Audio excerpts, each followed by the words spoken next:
Hi, I am Calum Greenhow, the Chief Executive of the NFSP, who have been the voice of UK post offices since 1897. On Wednesday the 25th of February, the Government published its Green Paper on the future of the post office network. The Government stated that the post office will need to adapt and evolve to respond to the changing needs of communities and society. We must look to the future to ensure the post office is well equipped to adapt to consumer trends so that it can continue offering a range of services that cater to the diverse needs of our population. There are a number of important aspects for postmasters to consider. Firstly, the current 11,500 network size will remain, as will the access criteria along with subsidy for the rural community network. Government are providing $483 million to support Post Office Transformation Plan over the next 2 years, including an app for customers and also parcel lockers. There is recognition of the significance of in-person services and a cross-government workstream to identify what additional services could be provided across post office counters. To continue to expand the range of services available across the network, there is acknowledgement of the post office becoming a multi-carrier hub, along with the expansion of digital services.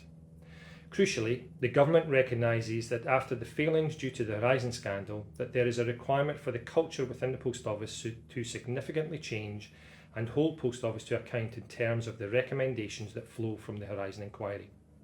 However, there are a number of areas which we still need to understand, and these are: what does transforming larger offices into flagship spaces mean, and what third parties are they suggesting?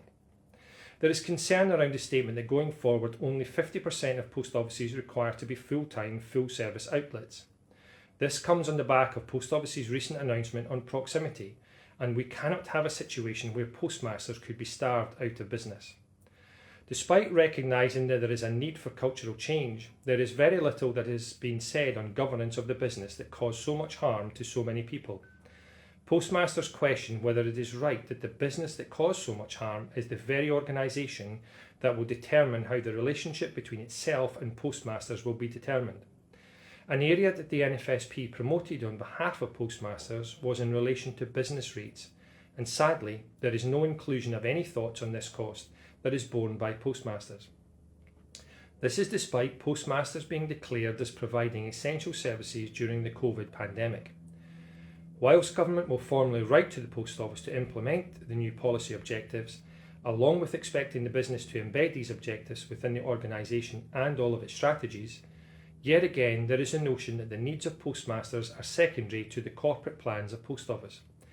Given everything that has happened in the past, going forward, the investment of postmasters in this network must be taken into account, and no longer can the business place its interests before that of postmasters.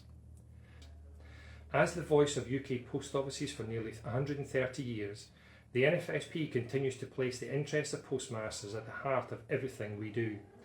We will provide a more in-depth update on the Green Paper via our weekly newsletter, so please look out for that. Thank you.